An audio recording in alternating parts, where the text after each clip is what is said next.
What's up, everyone? Welcome back to Draft Season Never Ends, the Aftermath NFL Draft Podcast. I am Chris McGlynn, host of the show.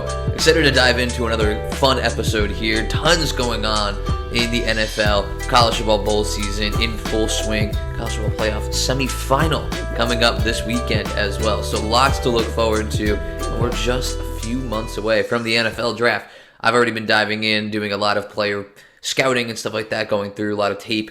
If you want to check it out, I mentioned it on the last episode, but I got a couple of player scouting reports up right now, player profiles on a couple of the top edge rushers in this draft class already out there, as well as Jalen Carter, who's the be-all, end-all interior defensive lineman playing at Georgia. So it's some great stuff there if you want to check it out, aftermathsports.com. You can also make sure you check out the podcast if you are new to the show or you're just finding it for the first time. Spotify, Apple Podcasts, Stitcher, Anchor, wherever you find your podcast. Feel free to subscribe, rate, review, all that great stuff. Really appreciate it. It makes it easier for other people to find the show as well, which is always great. Means a lot to me, and I always appreciate seeing that type of stuff. And if you have anything you want to weigh in on, feedback, comments, whatever it might be, feel free to send them my way. You can find me on social media as well, at Aftermath Sports on Facebook as well as on Twitter. So you can make sure you check that all out there. Anyway, with all of that out of the way, let's dive in because big news coming out of Denver. That is Nathaniel Hackett, no longer the head coach of the Broncos, which is pretty wild because he didn't last didn't last the full season. Lasted 15 games in charge of the Denver Broncos. And honestly, we've talked a lot about different teams. There are so many different teams you could put in this category, but it's hard not to look at the Broncos and say this might be the most disappointing team in the NFL this season.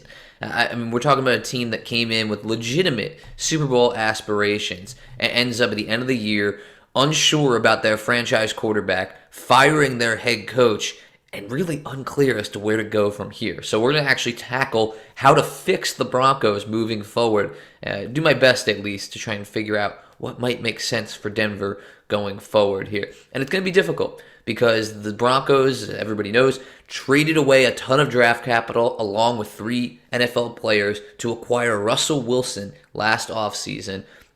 That was supposed to be the big move that put them over the top, right? They were done toiling away with 7-win teams with Drew Lock playing quarterback, as well as a number of other NFL fill-ins. Brett Rippon, who's still on the team, saw some action a year ago, and right now I think Broncos fans are like, maybe Vic Fangio didn't do so bad with a 7-win Broncos team that started those guys at quarterback. Instead, Nathaniel Hackett, who came over from the Green Bay Packers as their offensive coordinator, really did not hit the ground running whatsoever when it came to his tenure with the Broncos. It became pretty clear early on that this is maybe a little bit too much to ask of him right now. He's been overmatched. Week 1 of the season, Monday Night Football, playing against the Seahawks. It's an emotional game, obviously, with Russell Wilson going back and playing against his former team.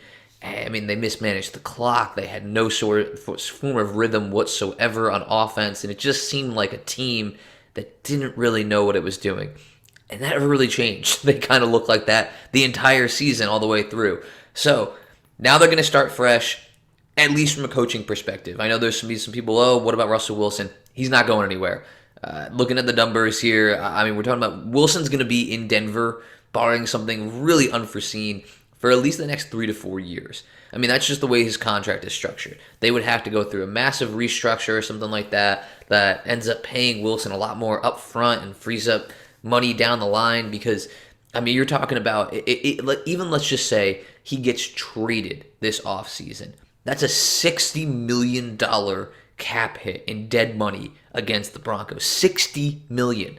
I just don't see Denver doing that, especially when you look at the rest of the roster they have around Russell Wilson.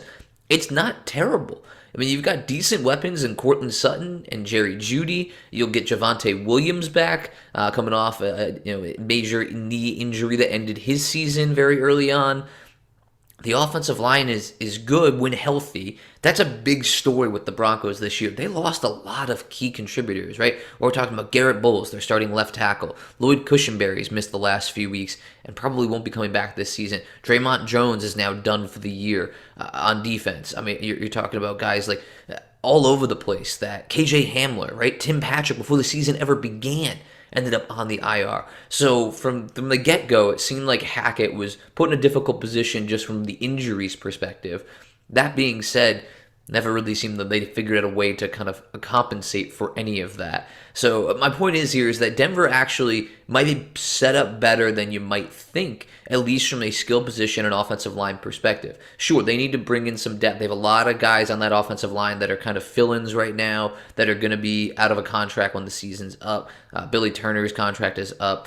Tom Compton, who's also on the IR right now, his contract is up at the end of this season. So there's a couple of guys that have been filling in, playing some meaningful snaps for the Broncos this year that likely will be gone. There's not a ton of other key free agents for this team. Kareem Jackson is going to be a free agent, but he'll be 34 this offseason, safety for the Broncos. There's a chance they bring him back on like a more team-friendly deal, just given the age. And we're seeing players play longer and longer, right, in the NFL these days. Devin McCourty's still going strong in New England, so I won't rule out anything for Kareem Jackson. I'm not writing him off, but I'm just saying there might not be the biggest market in the world for him out there. And then you look elsewhere. Draymond Jones, who I just talked about on the IR right now, he is a free agent. That will probably be one of the more key, I think, focal points for this Broncos team in terms of who they want to try and retain this offseason. And then otherwise, I mean, the only other guy you're really talking about here in terms of major free agents that you'll really have to worry about, you're looking at Dalton Reisner, who's one of their starting guards, creates a great combo guard setup when they've got everybody healthy with Quinn Miners, who they took in the third round a year ago. So Reisner is kind of the only other one that stands out here is like, hey, they got to bring this guy back. As of right now, they're projected to have about $15 million or so, maybe a little bit more on Spotrac of cap space to work with this offseason. Obviously, the cap always gets manipulated. Right now, the Saints are projected to have negative $57 million in cap space this offseason. That obviously won't stay that way, right? I mean, we're talking about a team they find ways. Every year, NFL teams find ways to maneuver around the cap. They make it work. And so I imagine that Denver will be able to keep those couple of players. And then they'll look to try and build elsewhere. They gave up a lot of draft capital, but they actually have a little bit more than you might realize. Trading away Bradley Chubb during the middle of the season, right before the trade deadline to the Dolphins, netted them a first-round pick that they got actually from the San Francisco 49ers via the Dolphins. So it's a bit of a complicated way, but they have the 49ers first-round pick this year. So they at least have one first-round pick, no second-round pick, but they do have a pair of third-round picks as well. One from the Colts involving a trade that they made on draft day last year. So not the best situation here when you're looking to try and rebuild the roster, but I think they actually do have some pieces where you could potentially fill in a couple of holes. Maybe you do find a long-term solution at right tackle in the draft. As I said, Billy Turner is going to be a free agent after the season. Bowles coming off an injury will probably go back to playing on the left side, which would be big because Wilson has definitely struggled this year staying upright. He's been hit quite a bit, and so Russell Wilson definitely needs some better protection. Maybe you look to address tight end. Although Greg Dulcich has had a pretty solid year, I don't know that they'll really look to kind of bring in anybody else in that position. And then, maybe you look to try to find another pass rusher. After trading away Bradley Chubb, you look to try and find somebody to step in and fill that role. The truth is that I don't think Denver is really that far away from a player standpoint. I think it's going to require a different head coach, really, that's going to come in there and kind of make some different choices and really establish a different culture for this team, because Hackett seemed like he had no idea. I mean, we saw this past weekend they got absolutely embarrassed on Christmas Day by the Los Angeles Rams, and that's not a very good Los Angeles Rams teams right now. They were already eliminated from the playoffs. They got Baker Mayfield starting at quarterback, guys along the offensive line you've never heard of. Cooper Kupp's not out there. Allen Robinson's not out there. Aaron Donald's not out there. I mean, the only guy that you really know right now that's out there is Jalen Ramsey, and he plays defense. And the defense played well, but he wasn't really the one responsible for giving up 51 points to that Los Angeles Rams offense. So anyway, point is, post-game too, you see players taking swings. Randy Gregory is currently appealing a suspension. It's a mess. So you need a new head coach, and I think that's really where this begins. Now, the white whale out there, the one that really feels like if they land him, they could be in business, is Sean Payton, of course, who has been kind of in this weird limbo spot where he was under contract with the Saints, but he stepped away. So I think I have to double check this one. His contract situation with the Saints is still a little bit unclear. I think maybe this offseason he would really be available to make a move somewhere else. It sounds like he's already been assembling a staff as well. There was some reporting about that from Adam Schefter over the weekend, that he's already assembling a coaching staff. So it sounds like Sean Payton's gearing up to return to the NFL. And one of the likely landing spots that he was linked to prior to all of this was the Chargers, who are now on a great late season surge and just clinched a playoff spot for the first time since 2018. So Justin Herbert and Brandon Staley are ahead of the postseason, which means that maybe Staley's job is safe, which could open up the door for Sean Payton to head to Denver. That would be huge, I think, for a lot of different reasons. One, to coach with prior head coaching experience, something that Hackett lacked, at least head coaching experience at the NFL level. Hackett had never done it before. He had only been a coordinator with the Green Bay Packers. And honestly, it feels a little bit like maybe this was the Adam Gase situation all over again, where, hey man, he looked great when he was coaching Peyton Manning. He looked great when he was coaching Aaron Rodgers in the case of Nathaniel Hackett. Now, Packers offenses struggle without him, so maybe you got to give Hackett some credit there. But clearly not really cut out for this. Maybe he will be one day down the line. Maybe he'll learn from these situations and bounce back. I mean, hey, Steve Wilkes has been doing a great job right now in Carolina, and he got run out of town real quick when he was in Arizona. So there's sometimes you just need a different situation. This clearly was not the right one for Hackett. My point with Peyton is Sean Payton brings a lot of that veteran coaching experience. He's won a Super Bowl. He's coached under Bill Parcells, one of the best to do it. He's a great coaching tree. And so I really do think Payton would be a great logical fit. I think he would help reshape the culture in that locker room, would help turn things around and get things headed in the right direction once again for Denver. Because I really don't think it's going to take that much. I think they just need a little bit of a push in the right direction. And they need to take some pressure off Russell Wilson. I think Sean Payton, as we saw with Drew Brees, more than capable of designing an offense around a quarterback skill set. I think he would do a fantastic job with that in the case of Wilson here. You look at what Sean Payton's track record is, it's always been offense. I feel like Payton's the logical fit here. If they can get it done, whatever it might take, it feels like it's probably worth it. And then you have to start talking about them as Super Bowl contenders once again. Now, that might be a little bit premature, but at least they'll be back in the mix. I think they'll be a much better team with some better leadership. Other names that I've already heard thrown out there, Leslie Frazier, who's the Bills' defensive coordinator, and Buffalo's defense has been phenomenal all year long. Frazier, another one that I think actually makes a lot of sense because he has prior head coaching experience. The difference here is that Frazier's specialty is on the defensive side of the ball, which is where Denver has actually been pretty good almost all year up until this past weekend. They've had one of the top 10 scoring defenses in the league. I remember at one point, maybe week 11 or week 12, it was something like if the Broncos were averaging like 18 or 19 points per game on offense, they would be like 11 and, probably like 10 and 2 or like 11 and 3, whatever ridiculous number it was. That's the offense has been the issue. The defense is really not much of it. There's a ton of talent still there with Justin Simmons and that great defensive line. They got some really good linebackers. Alex Singleton, always making plays all over the field. And, of course, a great young quarter in Pat Surtain II. So there's some pieces there on defense that I don't really think you need to worry about quite as much. So I lean towards bringing in a more offensive-minded coach. But we'll see what ends up happening there. If they can't find somebody like that, because finding head coaches with prior head coaching experience is difficult. I mean, the only other one that really stands out to me that makes a ton of sense here, there's two really. Dan Quinn, who's the defensive coordinator for the Cowboys, he was a former head coach in in Seattle. No, in Atlanta, also coached in Seattle. So Dan Quinn could make some sense. And then Marvin Lewis, who used to coach in Cincinnati. But unfortunately, I hate to do this to Marvin Lewis, but never really could make it over the hump. Granted, he didn't always have the best quarterback play, but as we've seen from Denver, he might not have it there either because Russell Wilson has really struggled in year one with the Broncos. So those are the other two that kind of have that prior head coaching experience that could make some sense. Maybe Frank Reich is in here, but I think honestly it makes more sense for Reich to go back to a coordinator role or even take a year off from coaching before he really jumps back into the ranks. Other names that you're probably going to hear. Ben Johnson, offensive coordinator for the Detroit Lions, been great this year. The Lions offense has been nothing short of fantastic. They have some great skill position players. He's put Jared Goff in a really good position to succeed, and it's been great. I mean, really, there's not much that you can fault Ben Johnson for, especially when you look at a team that not many people have very high expectations of. They've been scoring at a pretty high clip all year long. So Johnson's name will definitely be attached to this one. You're also going to see Shane Steichen, who's the offensive coordinator for the Philadelphia Eagles. He will definitely be in the mix as well. He'll have some other head coaching interviews, I'm sure. This Eagles offense, again, this is what I was talking about with Sean Payton. He has done a great job, Steichen has, of tailoring an offense around a quarterback in Jalen Hurts. And he adapted it pretty well just this past weekend when Gardner Minshew had to come in and play instead. Ended up putting up 34 points on the Cowboys defense. Really was the Eagles offense and an untimely fumble late in the game. The Eagles defense and an untimely fumble late in the game that ended up costing them the contest. So Stryken, I think, is definitely going to end up seeing his fair share of head coaching interviews. Eric Bieniemy, you always have to put him in here as well.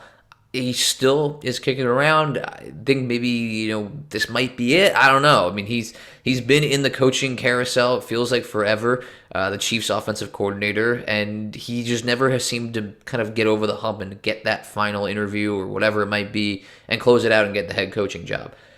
Bieniemy, I know, doesn't have the prior head coaching experience, but he's a very, very experienced play caller and offensive coordinator with that Kansas City Chiefs team. I know that Andy Reid does a lot of the play calling, so that's where I think a big knock against him is.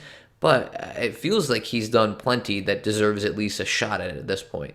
And if he's able to go in and design an offense that's going to be able to help the Broncos put up points, then why not give it a shot? So there's definitely some interesting elements to this with Bieniemy that could come up. I've heard various buzz about different things, but they don't love the character, they don't love whatever. I don't really know how true any of that stuff is. I just want to see the guy get a chance, and then we can kind of make our decision from there. But we'll see what ends up happening. Obviously, Sean Payton can be the top of the list, and then we'll kind of work our way down from there. So let's kind of do almost like a mini mock draft here as we kind of get towards wrapping this up for the Broncos. Try and figure out kind of what they might want to target here. Now, that San Francisco 49ers pick is looking like it's going to be a late first-round pick. Based on what we're seeing, this looks like a really good and pretty deep edge rusher class, right? There's a lot of guys we're talking about here, whether it's Will Anderson Jr., obviously going to be way off the board, Tyree Wilson, Miles Murphy. You go down the list, Jared Verse, B.J. Ojolari. There's a lot of really good edge rushers in this class.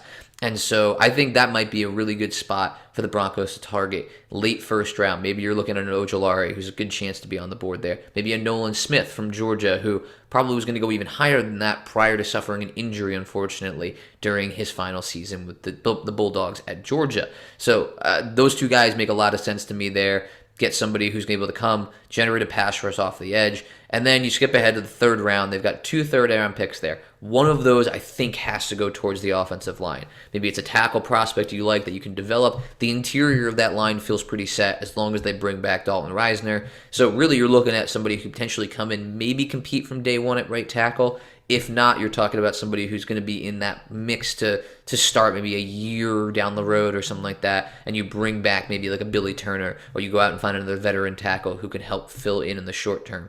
And then if you're looking with that third pick, maybe you go and try and find another running back in the third round. They let go of Melvin Gordon the third. He's gone. Mike Boone is coming off another injury. They've struggled to run the ball this year. And Javonte Williams, as much as I love Javonte Williams, I was really, really high on him this year coming into the season. I think he would have had a great year had he been able to stay healthy. He's coming off a pretty serious injury, so you want to have some insurance for him there. Get a running back maybe in the third round. Help take some pressure off of Russell Wilson as well. He's got plenty of pass catchers, as I already talked about with Cortland Sutton, Jerry Jeudy, and KJ Hamler will be back. Same with Tim Patrick will be back. Hopefully those guys are at full strength coming off of injuries of their own. Greg Dulcich has been a nice surprise at tight end this year. They also have some depth there with some veteran players. So I think a running back actually makes a lot of sense in that third round. You try and retool that offense a little bit, take some pressure off of Williams, who's coming off an injury, and create that two-headed running back system they wanted to have with Gordon. Gordon, unfortunately, just couldn't hold on to the football, so that ended up being the end of his time in Denver. We'll see if he ends up landing anywhere else. So that's kind of my thing. I think what they should look at there. Edge rusher, then you maybe work your way down until offensive tackle, running back, look to try and shore up a couple of positions there. Maybe you find a really great starter in one of those spots in the third round. Happens all the time. We see players that were under-scouted or, maybe slid down the board for any number of reasons that end up making it into the NFL and having immediate impact as third-round picks. So that's where you're looking there. And then you have some late-round picks as well to help hopefully fill out the roster. Maybe look to try and add some depth to that defensive secondary, get another corner in there, something like that, or continue to just try and build up on that offensive line. As I said, they're going to be losing a couple of veterans this offseason that have played meaningful snaps for the Broncos, other than just due to all the injuries they've had along that offensive line unit. They're not going to find a quarterback. It's just not going to happen. I know that people are talking about it. It's not going to happen at this point, unfortunately, for anybody who's hoping to see Russell Wilson be moved elsewhere. it would really be, it's incredibly unlikely. I just don't see it happening with the amount of money that he's owed from Denver. That extension he signed, that 5-year, $245 million or whatever the heck it is, contract extension that he signed, hasn't even kicked in yet. It won't go into effect until next year. So it's going to be a really long time before it makes sense financially to move on from Russell Wilson. I'm sorry, Broncos fans, if you were hoping otherwise. But I think the Broncos, I have some optimism around this team. I think they're going to be better than people think next year. Get the right coach in there. Get somebody who, can be more of that CEO type, establish a culture in the locker room, really reset everything this team is all about, and move forward. And I think that's one of the things that Pete Carroll actually did a really good job with in Seattle that we took for granted when he was playing with Russell Wilson. Russ has really rubbed a lot of players the wrong way. Obviously, has not lived up to the billing so far, and has not really been paying dividends on that contract extension he got. We'll see what ends up happening there. Big offseason for George Paton, the GM there, and the new ownership group, who obviously is looking to make a splash hire and get this team back on track, because they were the ones who signed Russell Wilson. That contract extension went into effect with this new ownership group. They want to prove that they knew what they were doing, and they want to make sure this deal ends up looking like a good one down the line. So that's going to do it. That's the Denver Broncos. That's quick fix. Hopefully what's going to end up happening this offseason. Bring back Dalton Reisner. You bring back Kareem Jackson. You bring back, a couple other key free agents there that are going to be probably in that lower price range as well. Anyway, the point is that you managed to bring those guys back. You look to draft an edge rusher in the first round to try and replace Bradley Chubb, and then you look to try and fill in some holes on your roster in the third round with the pair of third-round picks they have. Remember, no second-round pick. That is also gone as part of the Russell Wilson trade. That's my quick fix for the Denver Broncos. Hopefully they get Sean Payton in there. If not, there are other great coaching candidates out there as well. I'm sure they'll be able to find somebody who can help right the ship in Denver. It won't be too long. The Broncos are down. They're already heading into a 7th straight year without a playoff appearance. That is not going to fly a whole lot longer in Denver. They're desperate to see this team get back on top. And I think they could relatively soon. They play in a tough division, but we'll see what ends up happening. So that's going to do it for this episode. Thank you so much, everybody, for tuning in. I know it was a little bit less draft focused, but, still want to focus on how teams can rebuild a little bit, talk about some different players that might be good fits for these teams, and we'll get more and more into that stuff as the NFL offseason truly hits and we get through the playoffs and all of that. But wanted to at least address this one because I felt like it was pretty timely with Hackett getting fired on Monday, and obviously the fallout from that going to be continuing all week long, and it'll be very interesting to see what the Broncos end up doing with their coaching decision moving forward. But thanks again, everybody, for tuning in. Make sure you tune in. I'm going to hopefully have another episode out this week, be much more college football focused, much more NFL draft focused, but wanted to try and do something like this where we get a little more NFL talk in, kind of focus on what's actually happening in the league right now. Maybe we do that earlier in the week, kind of coming off of the weekend slate, and then we'll look ahead to college football, especially this week. My thought is I'll probably go in depth and tell you who you got to watch in these college football playoff games, as well as the other New Year's Six bowl games, assuming that those players are actually suiting up. But even still, it'll be fun. I'm looking forward to previewing all of that. So make sure, like I said, if you're new to the podcast, you can check it out. Stitcher, Spotify, Apple Podcast, Anchor, wherever you get your podcast. If there's a spot that you don't get your podcast, that you would like to hear it, and all of that type of stuff, if you don't find our podcast there, please let me know. I'm happy to work on that and see what I can do. No promises there, but I'll do my best to make that happen. And as always, feel free to follow on social media, rate, review, subscribe, share, any of that stuff that gets it out there. Really, really appreciate that. It means a lot to me, and it makes it a lot easier for other people to find the show, which is always a really, really fun thing for me. So, like I said, check out AfterSports.com. Make sure you keep it here. We'll be back again, hopefully this week, and if not, you'll hear from me in the new year. That's right, it'll be 2023. We'll be getting closer and closer to the NFL draft. Remember, draft season never ends, and you can find me again here pretty soon.